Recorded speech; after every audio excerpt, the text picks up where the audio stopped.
Despite what LeBar thinks, even though he's our boss, we are saving the best for last. Juice Springsteen, the Rev, Renell Hunt. Listen, this is not a hoax. This is not. We're past April Fool's, man. We're running shit now. We are running. Pardon my language, but the Rev, Juice, we're running shit. It's been 10 seconds. We've already had 2 cursors on this program. The House of Horrors match, that could be its own segment, and we have it. So what do you think is going to happen in this non-title match? LeBar, wrongly stated it was going to be for the title, and all this other shenanigans that he was talking about. No title on the line. Orton, Bray Wyatt. No title on the line. The fact is, I think they built it tremendously. Seeing that Randy Orton won at WrestleMania, Bray Wyatt, before the whole brand split, was just like, this isn't over. This is just the beginning.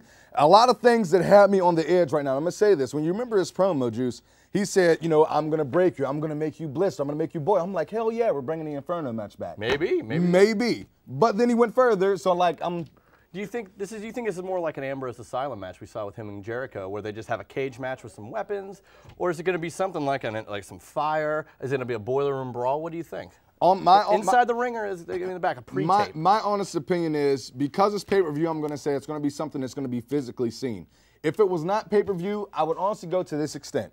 WWE now has the Hardys. I guarantee they loved exactly what they did on the property. Why not do this same thing? They did the Wyatts versus the New Day at the Wyatts compound. I don't see why they could go back to the Wyatt compound, the same thing as the Hardys, and do a similar thing. I wouldn't be surprised if it was a pre-tape, but I think it would piss a lot of people off that were there live. That's the thing. Because I don't know how many other great matches they have in this card. This is one of the only things that are really booking it for, because Brock's not going to be on the show. Well, I don't know how in the hell that I'm about to say what I'm about to say, but this brings me back to even the one award show with Beyonce. Everyone was excited that Beyonce was going to be in concert. It was a big award show. She was on damn video.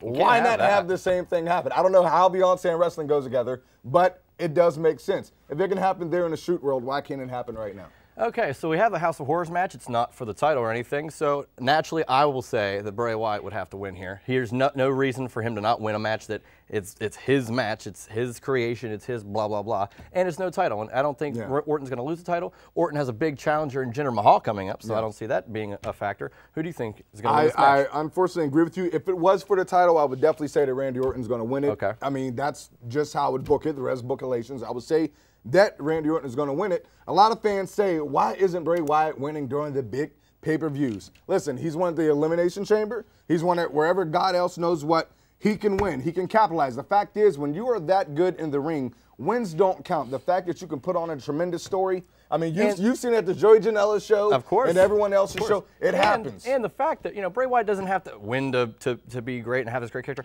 His only 3 WrestleMania matches have been against bona fide future Hall of Famers in Orton, Taker, and Cena. So the fact that he doesn't have to win, it doesn't mean it's not anything. I don't think that's a big deal at all. So long story short, where do you have this at? I have it at somehow it's going to turn into some type of, there's going to be fire somewhere. I mean, that's how this main maybe thing, a barbed wire bat with some fire on it. Bring out Mick Foley again? No, he just had hip surgery. He can't go out there. I mean, he's more mobile than LeBar without a hip, but I mean, I don't think that's really saying much. I mean, he's got a lot more hair than LeBar, but that's also not saying much. If you just take a couple drinks like LeBar, I'm pretty sure he can walk out and do whatever he wants to do. He might mumble a little bit and be orange. He can't. I'm so glad you're in that seat for once. It's a cleanse. It's a nice cleanse, and you're not sneezing about the pollen. You're bitching about everything. I feel pretty good. I think we should do this often. We probably should. So, House of Horrors match. Bray Wyatt's going to win. Do you think Bray Wyatt's going to win? I absolutely do. This has been Chair Shot Reality. Best for last. Hopefully we do this again sometime. See you guys later.